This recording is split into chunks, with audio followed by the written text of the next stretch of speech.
Police સ્ટેશનમાં ઉભેલો આ શખ્સ જે અત્યારે નજર મિલાવી નથી શકતો, એક સમય પોતાને ક્રાઇમ બ્રાન્ચનો સિંઘમ ગણાવતો હતો।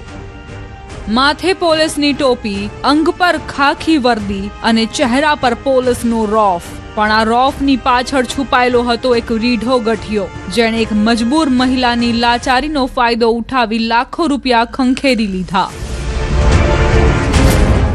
ખાખી વર્દી, નકલી પોલીસ। મહેમદાબાદના કૈલાશપુરાનો રહેવાસી પરેશ ચૌહાણ 1 વર્ષ પહેલા વસ્ત્રાલમાં પોતાની ઓફિસ ખોલીને કામ કરનારી મહિલાના સંપર્કમાં આવે છે। મહિલાનો પતિ મહારાષ્ટ્રની જેલમાં બંધ હતો। બસ આ જ મજબૂરીને પરેશે પોતાનું હથિયાર બનાવ્યું। પોતે ક્રાઇમ બ્રાન્ચમાં હોવાની અને ઉચ્ચ અધિકારીઓ સાથે ઓળખાણ હોવાની ખોટી ખાતરી આપીને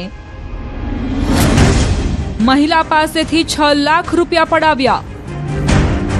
રામોલ પોલીસ સ્ટેશન વિસ્તારમાં 1 મહિના અગાઉ એક અરજદાર લેડીઝ છે, એમણે એક અરજી આપેલી હતી કે એ અહીંયા વસ્ત્રાલમાં એક ઓફિસ છે એમની, જ્યાં પોતે લોન અપાવવાનું કામ કરે છે।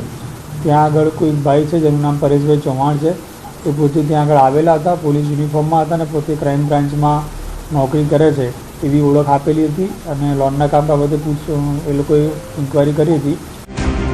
વાત અહીં જ ન અટકી। જ્યારે મહિલાને શંકા ગઈ અને તેણે પૈસા પાછા માંગ્યા, ત્યારે આ નકલી પોલીસ વાળાએ ડ્રામા શરૂ કર્યો। નોટરી કરાવી, ચેક આપ્યા અને મામલો થાળે પાડવા કોશિશ કરી, પણ પોલીસને મળેલી એક ગુપ્ત માહિતીએ આ નકલી પોલીસના કિલ્લાના કાંગરા તોડી પાડ્યા। એના હસબન્ડ છે એ મહારાષ્ટ્રના એક ગુનામાં ત્યાં આગળ જેલમાં છે। આથી આ વ્યક્તિએ પોતાની બહેનને પોતાની અન્ય રાજ્યોમાં પણ ઓળખાણ છે ને જે એના હસબન્ડ છે એને જેલમાંથી જલ્દી છોડાવી આપશે એવી લાલચ આપીને બેંક જોડેથી 6 લાખ રૂપિયા લીધેલા હતા। તે અરજી આપ્યા બાદ એ અરજદારનો પોલીસે સંપર્ક કરેલો હતો, તો એવું જાણવા મળ્યું હતું કે બહેનનું છે એ ભાઈ જોડે સમાધાન થઈ ગયેલું હતું અને એ લોકોનો એક સમાધાનનો કરાર પણ બનેલો હતો। પરેશ ચૌહાણ આ કોઈ કાચો ખેલાડી નથી। તપાસમાં સામે આવ્યું કે આ અગાઉ નડિયાદમાં પણ તે પોલીસનો સ્વાંગ રચીને ગુનો આચરી ચૂક્યો છે। હદ તો ત્યારે થઈ જ્યારે અચાનક પોલીસના હાથ લાગ્યા બાદ પરેશે યુક્તિ પ્રયુક્તિઓ અને કાવા દાવા શરૂ કર્યા। પોલીસ તપાસ મુજબ આરોપી પાસે ન તો કોઈ પોલીસ ખાતાનું આઈ કાર્ડ મળ્યું કે ન તે યોગ્ય જવાબ આપી શક્યો। તેણે પોલીસની ખોટી છાપ ધરાવી, યુનિફોર્મ પહેરી મહિલા પાસેથી રૂપિયા પડાવ્યાનું ખુલ્યું હતું। જે આ રામોલની જે એક જ છે એની વિરુદ્ધમાં અગાઉ એક નડિયાદમાં ગુનો દાખલ થયેલો છે।